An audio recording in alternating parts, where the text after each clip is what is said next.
friends, Elizabeth here from Plant-Based Bride, and today I'm going to be reacting to your assumptions about me. So I asked you on Instagram to assume stuff about me so that I could react to them. I think this is a really interesting trend that's going around YouTube right now. It kind of feels like a reverse Q&A. Okay, the first one on the first time that I asked says, "You're a bossy, fiery redhead know-it-all who's difficult to get along with." I think this is really funny. I am currently a redhead, as you can see, but I'm not naturally a redhead. I dye my hair red, so I don't know if I get to lay claim to any traditionally redheaded traits since I am a pretend redhead. I would say that I can definitely be a little bossy, and I am definitely a know-it-all. Although I don't think I'm one of those know-it-alls that won't admit when I'm wrong or won't ask for help. I am more than aware that there are a million things that I do not know anything about, and I'm happy to get help from people who do know whatever it is. I'm happy to ask for people to explain things to me. That's not a problem at all. But I do feel like I know a lot of things, and I am not quiet about sharing the things I know or think about things. I'm opinionated. Difficult to get along with. I don't think so for the most part. I definitely can be occasionally. I'm a pretty sensitive, emotional person, so I can be difficult to get along with in that sense where, you know, you kind of have to be careful what you say to me because I will take it personally. And I'm trying to get better at that. I think I am getting better as I get older, but that's just kind of part of my personality. I take things very personally. I am very emotional and sensitive. So that can be something that makes it hard to get along with me. I also must admit that I hold on to grudges pretty hard. So in that way, I guess I can be difficult to get along with as well. Because if you do something to me that I feel was disrespectful or hurtful, it can be kind of hard for me to let go of. So that's another thing that I'm working on. But I would say those are probably the two things that make me hardest to get along with. And now that I've listed all my negative traits, I do think that I'm not that bad to get along with. In the grand scheme of things, I'm pretty easygoing. I'm happy to try lots of different things. I'm happy to talk about pretty much anything, pretty much any topic ever. I like getting to know people and talking to people one-on-one. And I really enjoy actually listening to people and hearing about their lives and connecting with them on that level. So I feel like in that way, I'm actually pretty easy to get along with. I'm sure everyone has their ups and downs on that front. Okay, next, your Bujo's a therapeutic way of dealing with mental issues. I would say that's pretty true. I've talked about this on my social media and YouTube very openly, that I struggle with depression and anxiety and have a history of eating disorders. It does help me to focus on the present instead of lingering in the past or worrying about the future, which, I mean, I've heard this said many times, and I'm sure you've heard it too, that depression in its essence is living in the past and anxiety in its essence is living in the future. So I find anything that helps me to bring myself back to the present can really be helpful in maintaining my mental health.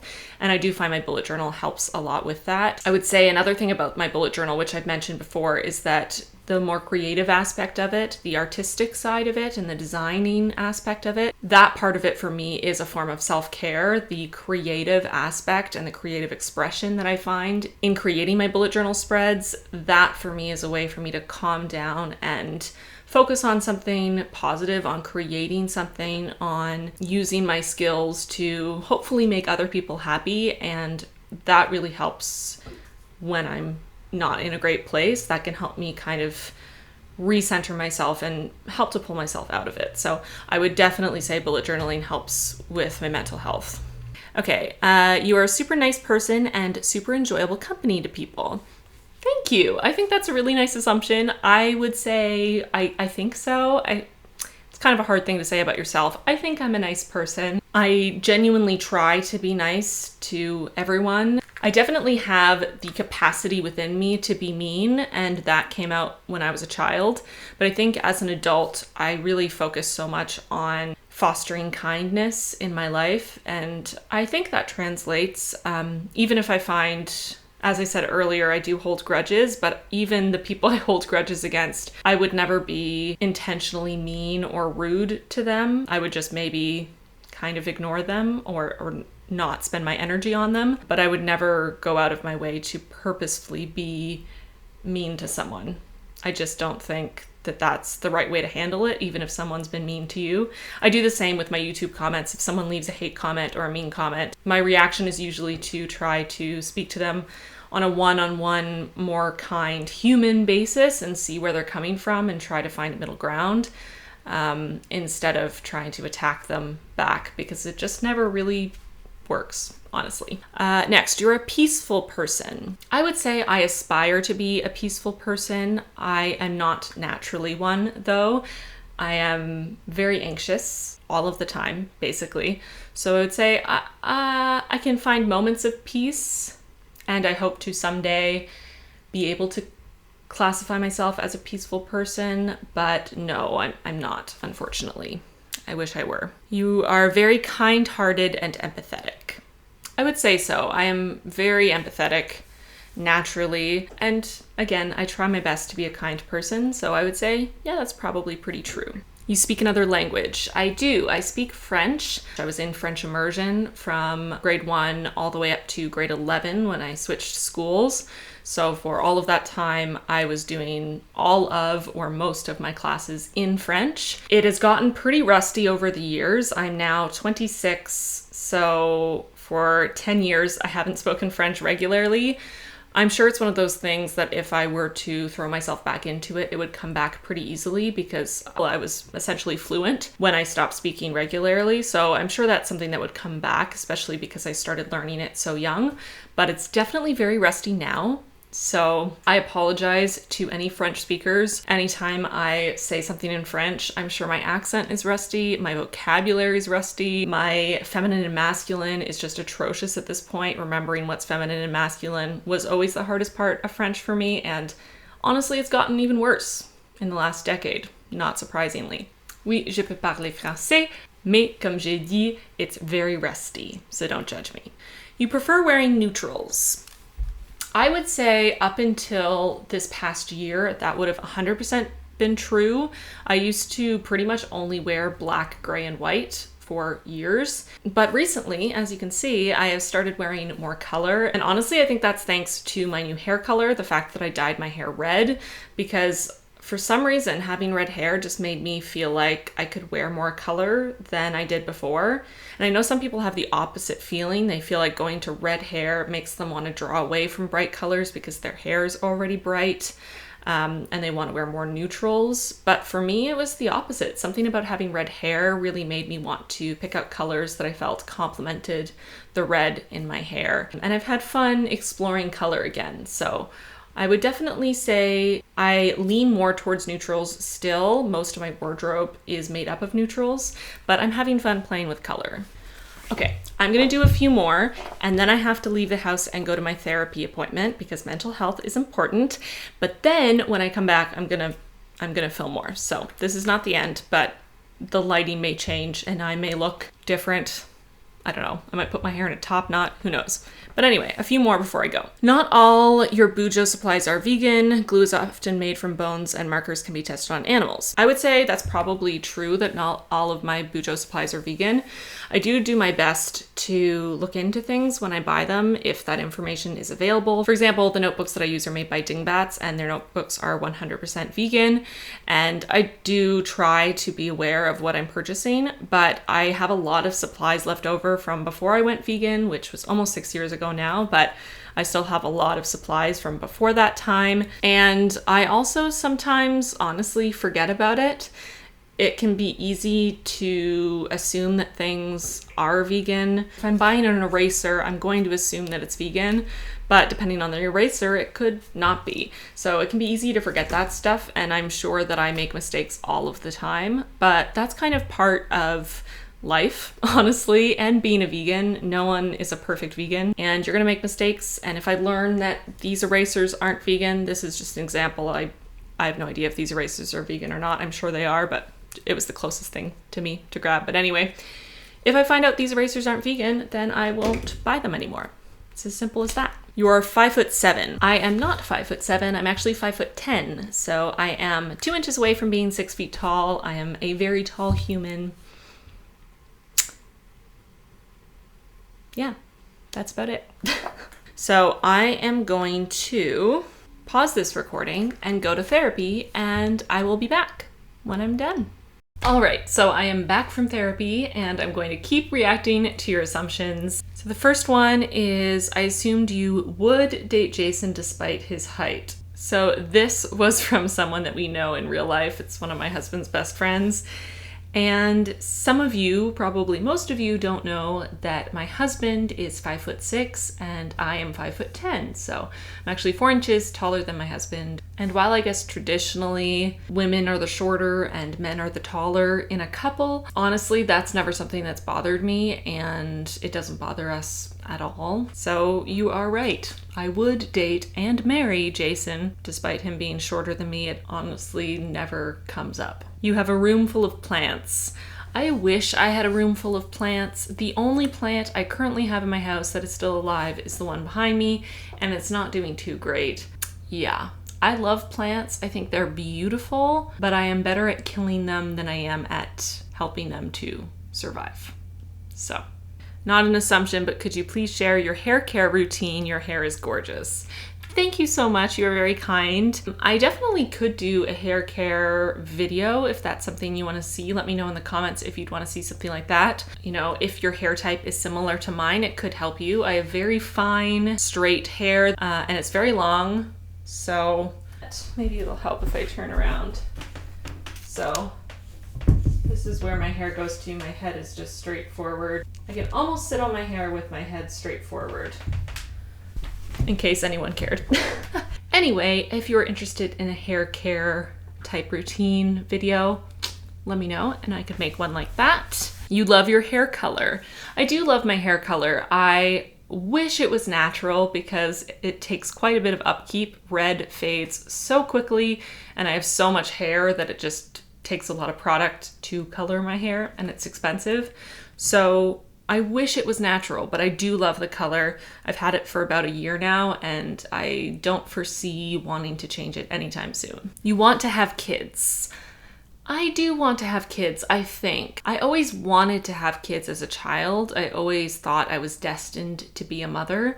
And while I don't know that that's changed and I would still happily be a mother, and there's a big part of me that still does want to be a mother, I feel as though as I get older, I feel less of a strong urge to be a mother. Now, maybe that will change. I'm in my mid-20s, so maybe by the time I'm in my late 20s or by the time I'm in my 30s, maybe then my biological clock will go off and I will feel a stronger urge. But as of right now, I'm happy to just be a cat mom. But I would love to have human children someday. I think that would be lovely. You are lazy when it comes to bullet journal. Wow. I don't really know what that means. I would say I can be, sure. I mean, I can be lazy with just about anything if I'm in a lazy mood. I can be lazy with my bullet journal, as in sometimes I'll forget to fill out my trackers for 5 days straight, and then I have to go back and remember what my mood was for those 5 days. Some days I don't use my bullet journal at all because I got too much going on or have nothing going on at all and I'm taking a break and just not really completing any tasks. Honestly, I think that's pretty normal for use of a bullet journal. And I put in quite a bit of effort to my bullet journal, especially to my monthly setups. So I don't know if I'd say I'm lazy with a bullet journal. I think I just use it in a pretty normal way. You secretly want a dog.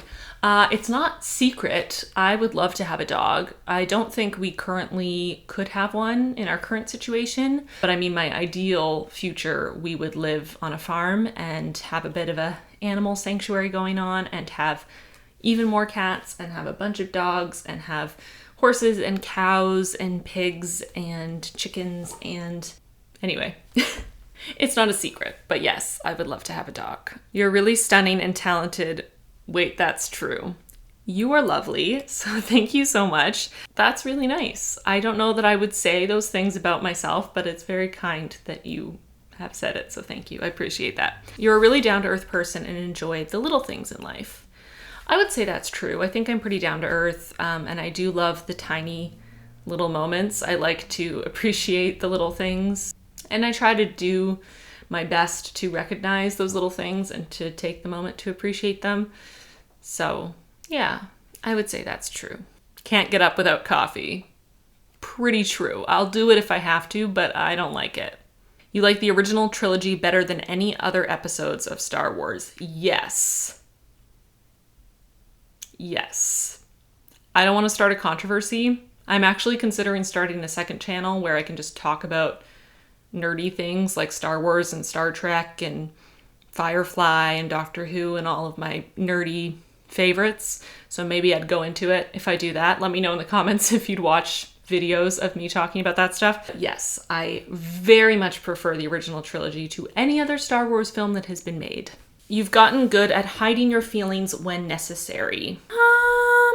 You know, I don't know if that's true. I've definitely gotten better at hiding my feelings than I was as a child, which when I was a child, I literally had no ability to hide my emotions. But now, yeah, it's a little better, but honestly, I'm a very emotional person and I'm pretty expressive. So I find it's pretty hard for me to hide how I'm feeling most of the time. I feel things pretty strongly and it's pretty tough for me to hide how I'm feeling. I think maybe if you don't know me very well, you wouldn't realize, but if you know me at all, then you can read what I'm feeling pretty easily. And I tend to try to be very honest about how I'm feeling, so I'll probably tell you. You're not originally from Toronto. That's not true, actually. I was born in Toronto in Etobicoke, which is part of Toronto. It's in the greater Toronto area. It's actually my hometown. You're a perfectionist and have a hard time letting mistakes go. Yes. You're a perfect vegan. Love you tons. Thank you.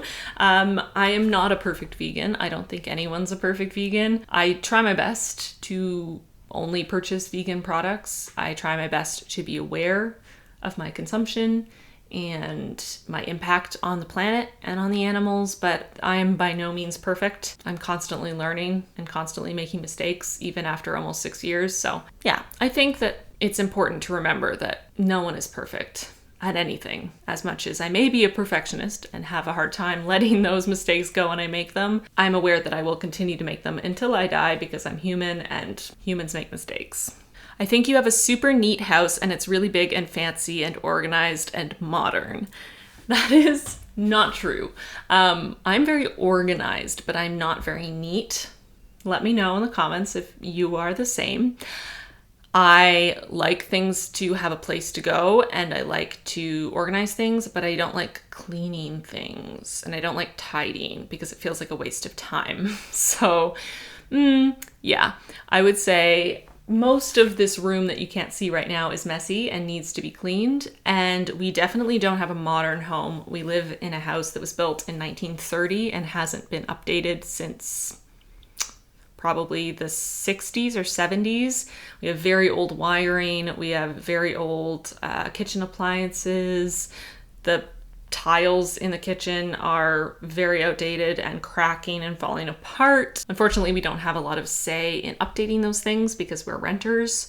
But yeah, our house is not particularly neat and it's not very big or fancy and it's not modern at all, but it is relatively organized. I'll give you that. You have a lot of friends. No, I don't. I don't have a lot of friends. I mean, I have a lot of virtual internet friends, but I don't have a lot of real life friends. I'm introverted, as I mentioned. I like to spend time with people one-on-one. I try to keep my friend group pretty small, and I try to kind of stick to people who I really trust and I love and care about. This isn't really assuming anything, but your eyes are really pretty. Thank you. That's really nice. I used to hate my eyes because my sister has blue eyes and I was really jealous and thought blue eyes were prettier than brown eyes for most of my life, but I've come to really appreciate them now. And people like you just make me appreciate them even more. So thank you. You love and support your hubby to the extreme. And yes, I do. I love and support my husband very, very much. And he does the same for me. You love candy corn. I do not. How dare you assume such a thing? I don't even know if candy corn's vegan, but I haven't had it for a very long time because candy corn is gross. You pour milk before the cereal. I'm sorry. Who does that though? How dare you assume that about me? I am literally offended. You were bullied as a child. No, I wasn't actually. I mean, I had some small occasions of bullying throughout my childhood. I think most children do at some point because children have no filter and will say anything they want, even if it's very hurtful, and don't really understand how consequences work. So they don't really understand how their actions hurt others. So kids can be pretty awful, but I wasn't really bullied. No, I wouldn't say, which I feel very lucky for, because even the small instances of bullying I experienced were pretty horrible. So I can't imagine the kinds of things that I hear kids going through with severe bullying, especially nowadays with social media. I feel very lucky that social media didn't exist until I was a teenager, because I feel like it really exacerbates the problem of bullying for children and teens. No, I was very lucky not to be bullied as a child. I think that you prefer kiwi over mango. I don't know if that's true. I really like both kiwi and mango. They are two of my favorite fruits, honestly. I love a lot of fruit though. But I would say mango wins out a little bit over kiwi. I just love the taste and texture of a mango when it's perfectly ripe. It's just so good. One of the messiest fruits to eat, but so worth it. Kiwis are really delicious too, but I find the sourness is something that I can't handle in quite as much abundance as the sweetness of a mango. If I had to pick one to live on for the rest of my life, it would be mango. All right, and the last one, because it's the juiciest one I got, I feel like y'all were very respectful in your assumptions, which I appreciate, but this one was pretty juicy, and it was the assumption that I lost my virginity very young. And for this, I would say, I think it really depends on your perspective on what counts as young to lose your virginity. I also kind of hate the term losing your virginity. So I think from now on, I'm just going to say had sex for the first time, even though it's longer, just because I don't like the idea of it being something you've lost. Anyway, but I don't think I was very young. From my perspective, I felt I'd waited a really long time. I was 21. To me, it felt like I'd waited forever. A lot of the people that I knew at the time had already had sex by the time I did. I mean, I know that 21 generally is young, but I think for, the age to start having sex, it is a little bit older than average, probably. I don't actually know what average is, so that could be completely wrong. I felt I'd waited a pretty long time. I waited till I was ready, which I think is the most important thing. If you're ready when you're 15, good on ya. If you're ready when you're 30, cool. If you're ready when you're 21, like I was, then great. I think it's different for everyone. Everyone has different maturity levels. Everyone matures at different times. Everyone's circumstances are different. So I think as long as you are being true to yourself, as long as you are keeping your safety in mind, as long as you are protecting yourself, I think that whatever age you are, as long as it's an age that you are able to legally consent, then go for it, And that is it for this assumptions video, ending on a slightly more risque note. I hope you all enjoyed this video and getting to know me a little better. Like I said, it's kind of a fun reverse Q&A style video. Let me know in the comments which fact about me you were most surprised by. I'm really curious to know which one kind of threw you for a loop, if any of them did. And I will see you very soon in my next video. Bye, friends. Mm-hmm.